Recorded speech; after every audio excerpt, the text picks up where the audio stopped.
In July of 1984, Michael Jackson stood backstage at Arrowhead Stadium about to perform for 45,000 fans. Thriller had made him the biggest star on earth. He'd won 8 Grammy Awards in one night. He'd moonwalked at Motown 25, and he was about to walk on stage for a tour he never wanted to do. His mother begged him. His brothers needed the money. His father saw dollar signs. The Victory Tour would gross $75 million and break records. It would also destroy the Jackson family forever. This is the story of the tour that ended with Michael walking past his father and yelling, "It's over, Joseph!" By 1984, Michael Jackson didn't need his brothers. Thriller had sold over 30 million copies. The music video saved MTV. Michael had debuted the moonwalk and become a cultural phenomenon. He was 25 years old, and at the absolute peak of his creative powers. His brothers were struggling. Jackie, Tito, Marlon, Randy, and Jermaine weren't making Michael Jackson money. Not even close. And Joe Jackson saw an opportunity. According to Marlon Jackson, Michael was reluctant from the start. It took his mother, Catherine, and fans to persuade him before he finally agreed. Michael had only reluctantly joined his brothers, who needed the income while he himself did not. Author Merv Griffin put it bluntly. Unfortunately, he could not withstand the family pressure, and he agreed to do a tour which he did not want to do. Michael knew what this tour should have been. A solo Thriller World Tour. Just him, his vision, his creative control.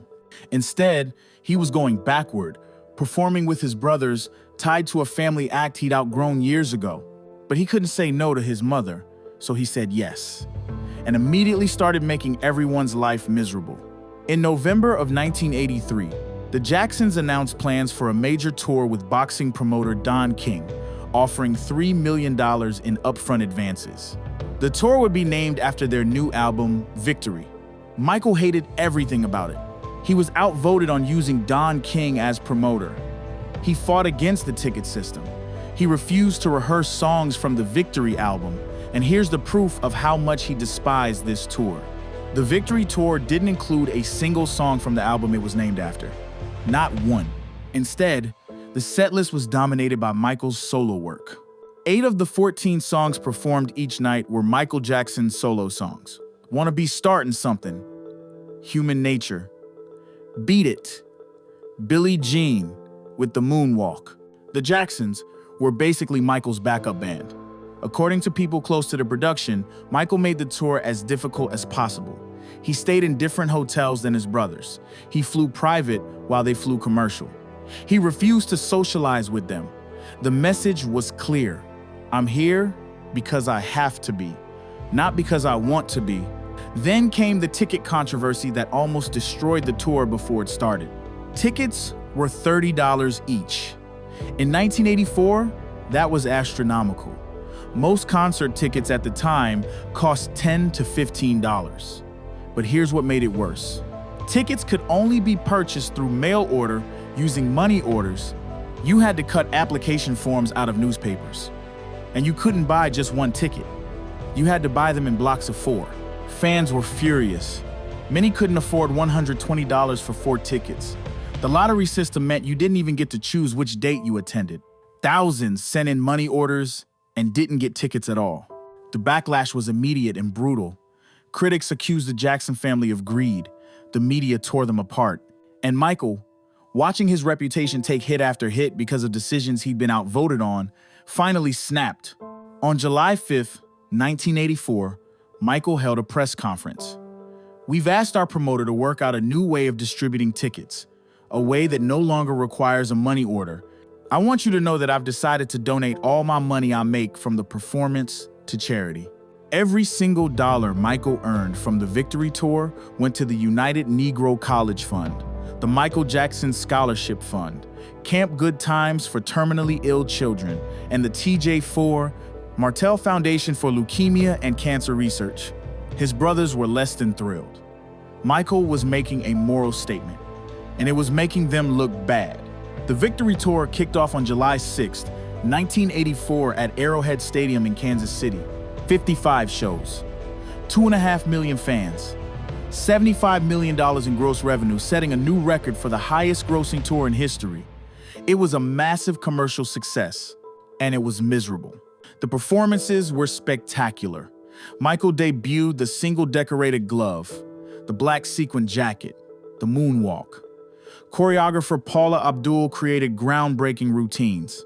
The production featured massive pyrotechnics, futuristic lighting, and dazzling costumes.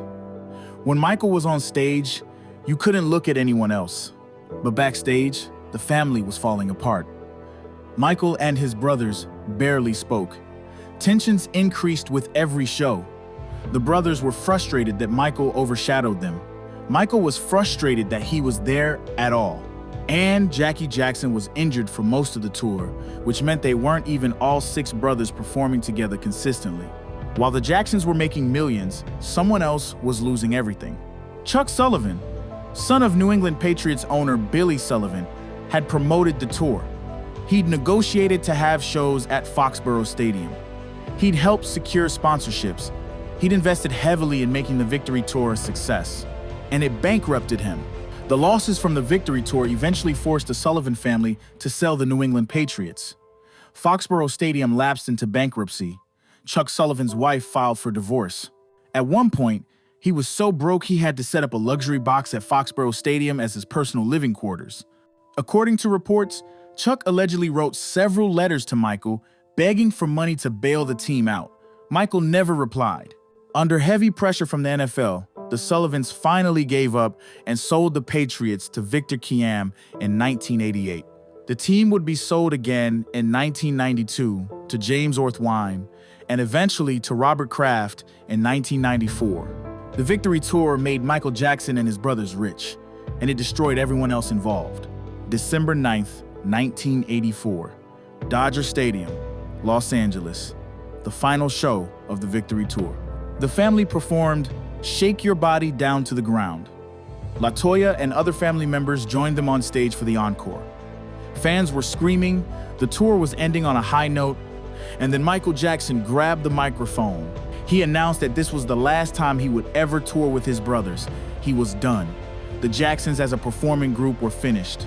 According to people backstage, Michael walked past his father Joe after the announcement. Joe was already discussing plans to take the tour to the UK and Europe. Michael had overheard those conversations, and he'd made his decision. As he walked past Joe, Michael yelled, "It's over, Joseph." Joe Jackson had managed Michael since he was 5 years old. He controlled the Jackson 5, he pushed them, abused them, profited from them. And in that moment, Michael cut the cord. Later, in an Ebony magazine interview, Michael tried to soften the blow. He said he didn't intend to leave the Jackson 5 permanently. But the damage was done. The brothers knew Michael was never coming back. The Victory Tour permanently damaged the Jackson family. Michael donated his share to several charities as he'd promised, but the rancor between him and his brothers had a deep and lasting effect, alienating him from them for most of his later life. The Jacksons made one more album in 1989, but Michael and Marlon only participated in one song on it. Aside from the concert celebrating Michael's 30 years as a solo artist in 2001, they never toured again during Michael's lifetime. The tour that was supposed to celebrate family unity destroyed it instead. Michael spent the next 3 years preparing for the Bad Tour, which launched in 1987. That tour was everything the Victory Tour should have been. Solo, creative, under his complete control. And here's the final twist. The Victory album, which the tour was named after, turned out to be a commercial success. It sold over 7 million copies worldwide, making it the Jacksons' highest-selling album to date. State of Shock. The duet with Mick Jagger peaked at number 3. But fans didn't buy Victory because of the Jacksons. They bought it because of Michael, and everyone knew it.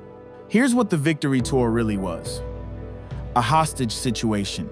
Michael Jackson, the biggest star on the planet, held captive by family obligation, forced to perform with brothers who resented his success, managed by a father he was trying to escape, tied to a business arrangement he hated. Every night he walked on stage and gave fans the performance of their lives. The moonwalk, the glove, the sequin jacket, the energy, the magic. But backstage, he was counting down the days until he could be free. The tour lasted 6 months, 184 days. Michael was contractually obligated to finish all 55 shows. He couldn't quit. He couldn't walk away. He had to see it through. But he made sure everyone knew he was done. The separate hotels, the private jets, the refusal to socialize, the public donation of all his earnings, making his brothers look greedy by comparison. The announcement at Dodger Stadium that he'd never tour with them again, Michael Jackson was sending a message. You forced me to do this, but you'll never force me to do anything again. The Victory Tour remains one of the most controversial tours in music history. It was the highest grossing tour ever at the time. It showcased Michael Jackson at the peak of his powers, but it also showed what happens when family obligation conflicts with artistic vision. Michael Jackson should have done a solo Thriller World Tour in 1984. He was 25 years old, fresh off 8 Grammy wins, at the height of his creative energy. Instead, he spent 6 months performing with brothers who resented his success, managed by a father he was trying to escape. When Michael walked off that stage at Dodger Stadium on December 9th, 1984, he was finally free. Free from his brothers, free from his father, free to be the solo artist he was always meant to be. The Victory Tour wasn't a victory. It was a prison sentence. And Michael Jackson served every day of it, counting down the hours until he could finally say, "It's over, Joseph." If you want to hear more untold stories about the legends who changed music history, subscribe to King of Pop and hit that like button. Stay tuned for more content.